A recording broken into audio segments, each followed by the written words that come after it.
Assalamu alaikum students and good morning to all of you.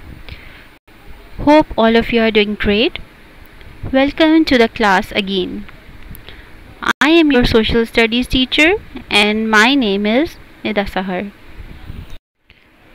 Kids, as you all know that we had started our second chapter, that is communication and transport. In today's lecture, I am going to give you a quick review of this chapter and I'm going to discuss book exercises with you. So let's begin. So kids, do you remember what does communication mean? Communication means ways of keeping in touch with someone else. We can communicate by speaking, writing, or by making signs. There are four main types of communication, that is verbal communication, non-verbal communication, written communication, and visual communication. Whenever we communicate, we get information. And what is information? Information is a knowledge about an issue, problem, event, process, or subject. We can read, listen, and watch different things to get information. As I have discussed earlier, the communication is simply the act of transferring information from one place, person, or group to another.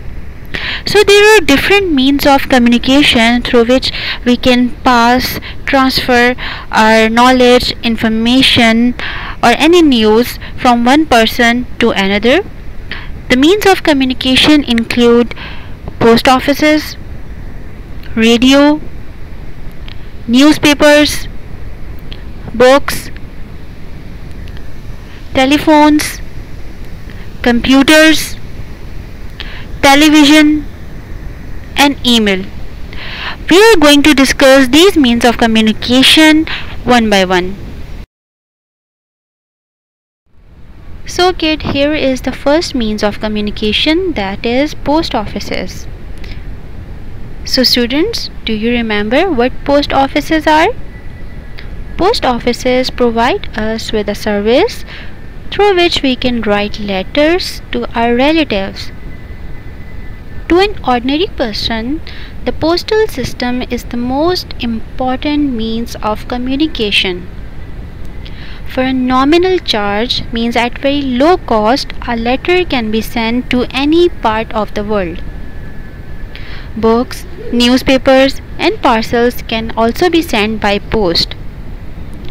Other courier services are also working in Pakistan, which deliver documents and parcels.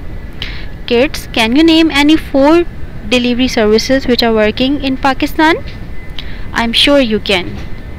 TCS, Foreign, Leopards, and DHL. So here comes the radio. Radio is also an important means of communication. We can listen to music, news, speeches, and commentaries on the radio. There are radio stations all over the country. Programs in English, Urdu, and other regional languages which are spoken in Pakistan are broadcast by Pakistan Broadcasting Corporation and other independent radio channels. Now the newspapers. Newspapers are also an important means of communication. Newspapers are the form of printed media.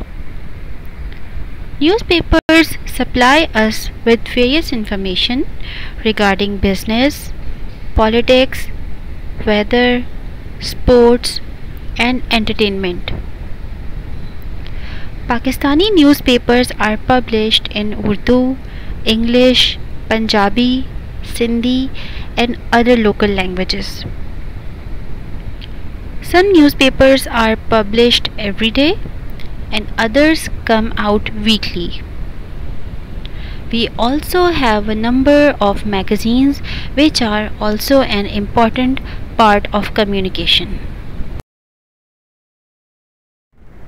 So here comes another important means of communication, that is telephones. Kids, as you all know that millions of calls are made every day. From Pakistan, you can make a telephone call to any country in the world.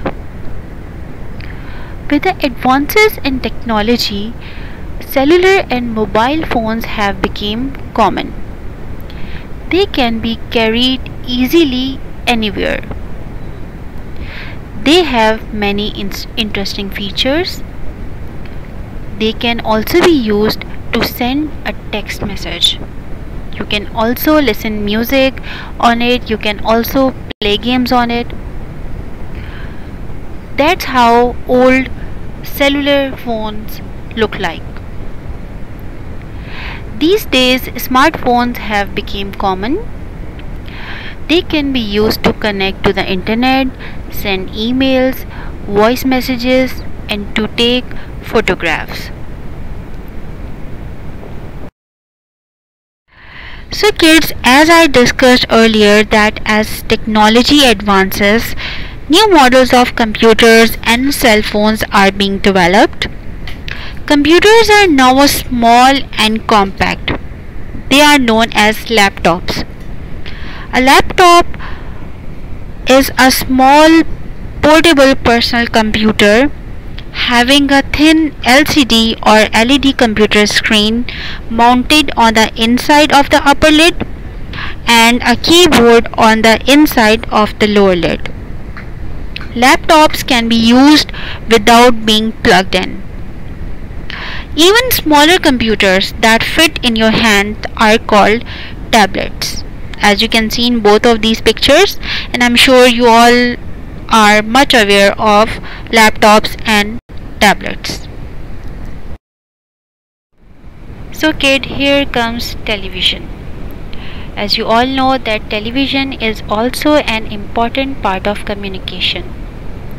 They are used for entertainment, for education and news programs. By sitting at your home, you can watch television programs from all over the world through artificial satellites and cable network. In television, you can watch different kinds of programs which include educational programs, news, entertainment, cartoons, sports, weather, anything. The old televisions look like this. Now these televisions have been replaced by LCDs, LEDs and smart TVs. Now the last but not the least means of communication, email. Email is the most modern and the quickest means of communication. This is the system of sending messages by electronic means from one computer user to one or more users through a satellite network. Because it is very economical and accessible, email has become increasingly popular. So kids, now I am going to review the second part of our chapter, that is transport. So kids, do you remember what does transport mean? Transport means ways of moving goods or people from one place to another. It is also a form of communication. Good communication systems in a country make it possible for people and goods to be moved about easily. Main transport system which I am going to review include roads, railways, airways and shipping. Here comes the roads. Kids, as you all know that a road is a route or a way on land between two places that has been paved to allow travel by foot or some motor vehicles, cars, bicycle or a horse. Pakistan has a network of roads. There are different types of roads in Pakistan, which include provincial roads, district roads, service roads, national highways, and motorways. The government has built motorways to provide fast travel without traffic jams. Motorways do not have crossings and do not enter small settlements. Kids, do you know that more people now use the bus services to travel within a country? What do you think? Why do they prefer to travel in buses within a country? Because it is cheaper than flying, they are faster than the railways, and they reach almost all remote corners of the country. Traveling by bus is cheaper than the other means of transportation. Here comes another important means of transport, that is railways. Pakistan has a railway network of 11,881 kilometers. The trains carry goods and people all over the country. So we have both passenger and goods trains. Kids, do you remember what are passenger and goods trains? Passenger trains are those trains that carry people, and goods trains are those trains which carry luggage, grains, oil, and other products. Some trains pull tank wagons which carry oil, petrol, and other liquids. So kids, do you remember? The early railway engines built in 19th century were powered by steam, produced by using coal to heat water. Nowadays, better and faster engines are developed that run on diesel and electricity. So another important means of transport is airways. Kids, do you remember when did Pakistan start its first airline? In 1955, Pakistan started an airline called Pakistan International Airline, which is also known as PIA. Today, Pakistan has more than 40 aircrafts. There are 42 domestic airports and 12 international airports which have flights to and from other countries.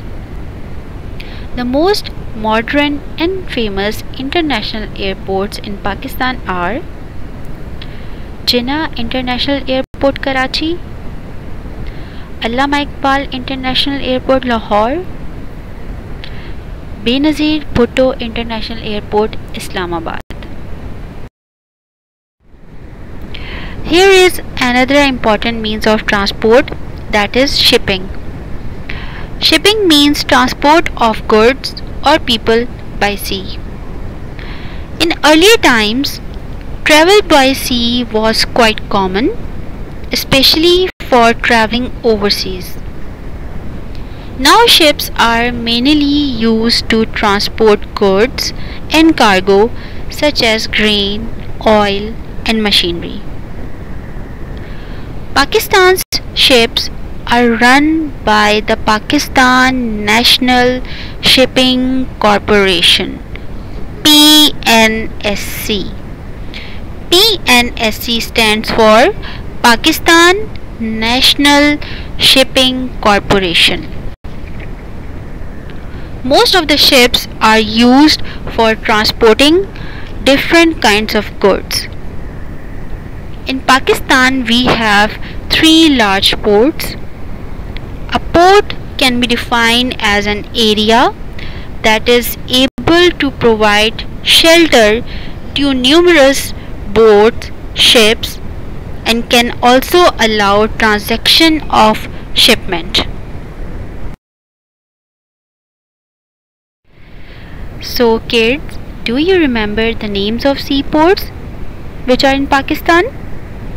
I'm sure you do. We have three large ports: Karachi Port, Mohammed bin Qasim Port, and Gwadar Port. Okay class, now it's time to discuss book exercises. On page 88 there is exercise C. Fill in the blanks. Number 1. Roads are an important part of our transport communication. Number 2. The first trains were pulled by dash engines. Yes, tell me. Yes, steam engines. Number 3.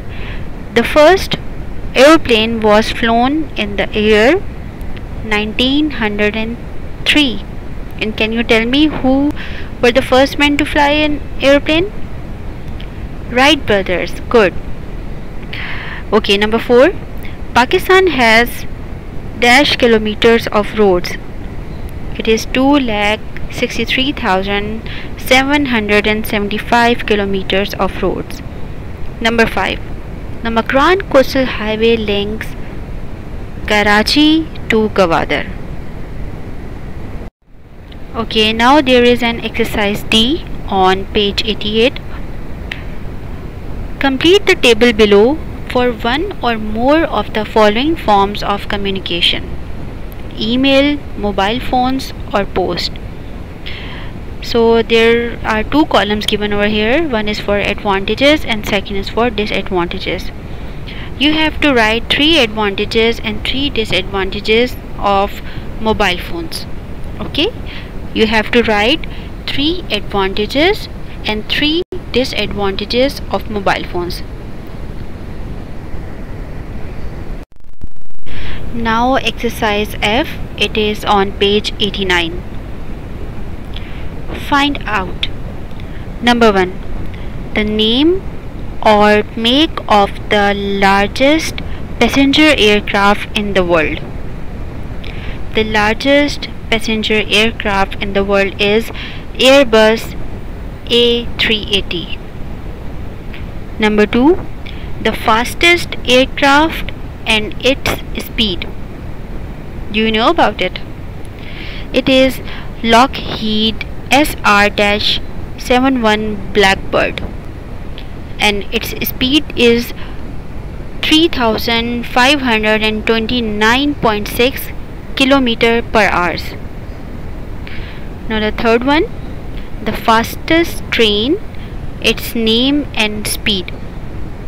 The fastest train in the world is Shanghai Maglev, and its speed is 267 miles per hour. So kids, that is all about this chapter, and I hope everything is well understood. In the next lecture we are going to start our chapter 3, that is climate. Till then, all of you stay home, stay safe and study hard. Take care and Allah Hafiz.